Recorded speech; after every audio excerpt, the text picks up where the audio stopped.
Me he lavado las manos 1000 veces desde aquel día, pero la sangre no desaparece.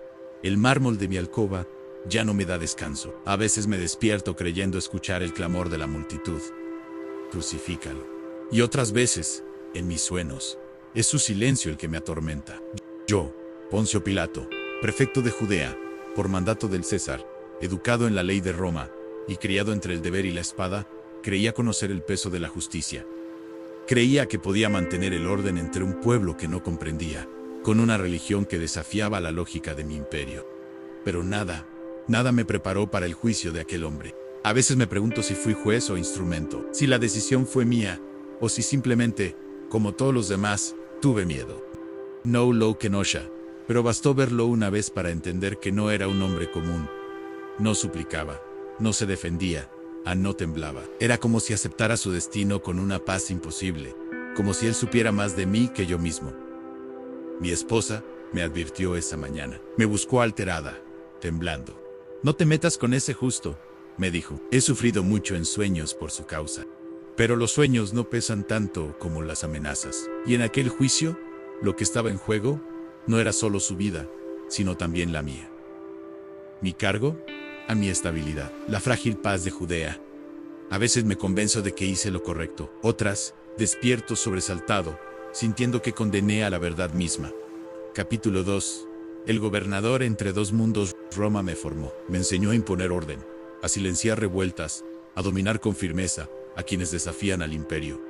Aprendí que la ley debe mantenerse firme como una lanza clavada en el suelo sin titubeos. Saint Grit. Cuando fui designado prefecto de Judea, me vi como un soldado cumpliendo su deber. Pero nadie me advirtió que gobernaría sobre un pueblo que no se somete como los demás. En Judea, las armas no son suficientes para mantener el control. Allí, lo que mueve a la gente no es el poder, sino la fe. Una fe antigua, inquebrantable. Hablan de un Dios invisible. Rechazan nuestras estatuas, nuestras leyes, nuestras costumbres. Y yo, extranjero entre ellos, era el símbolo viviente de todo lo que detestaban. Cada decisión mía era cuestionada. Cada gesto, malinterpretado. Recuerdo mi primer año en Jerusalén. Ordené instalar estandartes del César en la ciudad Angesto, simbólico. Pero para ellos fue una profanación. Se lanzaron al suelo, cubrieron sus cabezas, clamaron día y noche. Algunos estaban dispuestos a morir por eso y lo habrían hecho. Vi en sus ojos que no era fanatismo, era convicción. Tuve que ceder, retiré los estandartes. Y con ello, mi autoridad quedó manchada. En Roma me vio débil, Judea me vio cobarde. Entonces, lo entendí. En gobernar Judea era caminar sobre una cuerda delgada, donde cada paso podía encender una revuelta. Cada ejecución, cada juicio, cada palabra maldicha podía provocar el caos. Y yo estaba en medio, entre dos mundos que se odiaban. El consejo del templo, los sumos sacerdotes, los líderes religiosos, todos me vigilaban, me sonreían con cortesía, pero deseaban mi caída. Y yo debía fingir neutralidad, contener el fuego de Roma con una copa de barro. Hubo otras crisis. El acueducto que mandé construir con fondos del templo, las protestas violentas, la sangre derramada en las plazas. Cada día era un equilibrio imposible entre complacer a César y evitar una revuelta judía.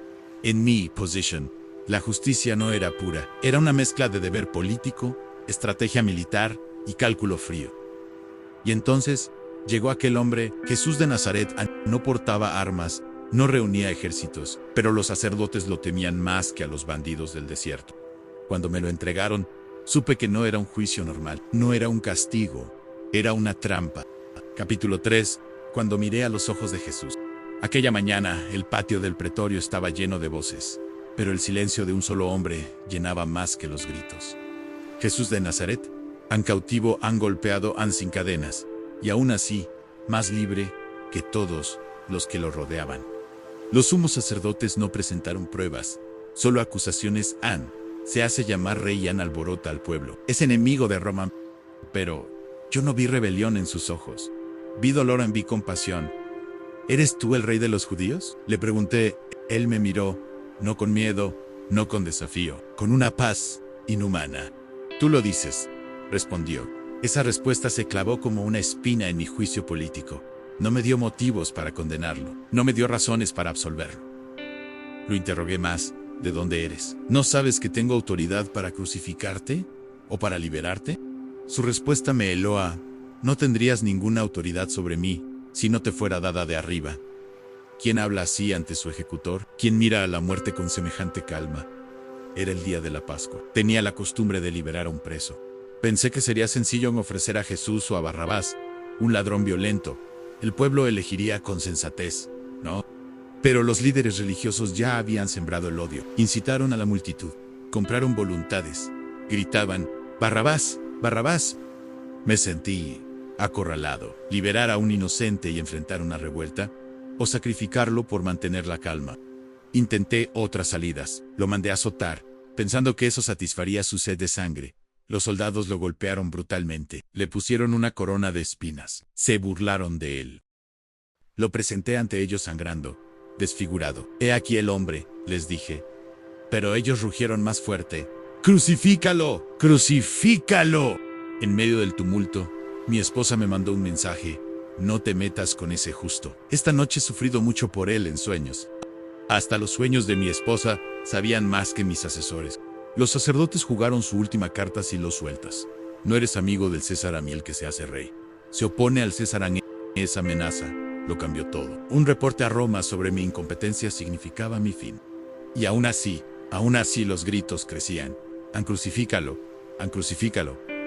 Busqué una salida, una excusa. Me lavé las manos frente a todos, como si el agua pudiera limpiar una conciencia. «Yo soy inocente de la sangre de este justo», dije. Pero mi alma sabía la verdad, Ann. La justicia no se lava con agua, se defiende con valor. Lo entregué, y con eso me entregué también a una culpa que no me abandonaría jamás. Vi a Jesús alejarse entre los soldados, coronado de espinas, cubierto de golpes, y aún así, majestuoso como un rey. No de esta tierra, pero más rey que cualquier César. Capítulo 4. El juicio que más pesa es el mío. Años han pasado desde aquel día, pero en mis noches aún lo escucho. No los gritos del pueblo, sino su silencio. El silencio de Jesús me ha acompañado como una sombra fiel. No me condenó, no me suplicó. Solo me miró, como si ya supiera el veredicto de mi alma. Goberné otras ciudades, tomé otras decisiones, dicté otras sentencias, pero ninguna como aquella. ¿Cómo puede un solo día quebrar una vida? ¿Cómo puede un solo nombre, Jesús, atravesar los siglos y seguir vivo en los labios de tantos? Supe después lo que ocurrió. La oscuridad que cubrió la tierra en el terremoto. El velo del templo rasgado en dos. Y luego, los rumores que había resucitado, que la tumba estaba vacía, que sus seguidores lo habían visto vivo. Parte de mí quiso creer que eran mentiras. Otra parte, la que despierta temblando en las noches, sabía que era verdad. Me preguntan si creo que era el Hijo de Dios, y yo respondo: no, sé que era, pero nunca había nadie como él. Ningún acusado ha tenido tanto poder sin levantar la voz. Ningún hombre tan herido ha caminado con tanta dignidad. Ningún condenado ha hecho que el juez se sienta tan juzgado. A veces imagino cómo habría sido si hubiera tenido el valor. Si hubiera dicho: no lo entrego. Si hubiera defendido la verdad en lugar de ceder al miedo. Pero el tiempo no regresa. Y mi nombre, Pilato, se ha quedado grabado no como un libertador, sino como el hombre que lavó sus manos y ensució su alma. Dicen que mi esposa se convirtió después que creyó en él, aunque la paz que yo nunca encontré, ella la halló en su nombre. Y yo aquí, con mis manos limpias por fuera, pero manchadas por dentro. A ti que escuchas esta historia, te lo ruego, cuando llegue tu momento de defender lo justo, hazlo. No te laves las manos, no calles tu conciencia, porque yo he vivido cada día con el eco de esa elección. Y ahora entiendo que fue él quien me juzgó a mí, y que la cruz no lo venció. Lo coronó. Si esta historia te estremeció, imagina cuántas otras aún esperan ser contadas. Suscríbete y acompáñanos en esta travesía de fe y verdad. Y dime, ¿qué habrías hecho tú si hubieras estado en mi lugar?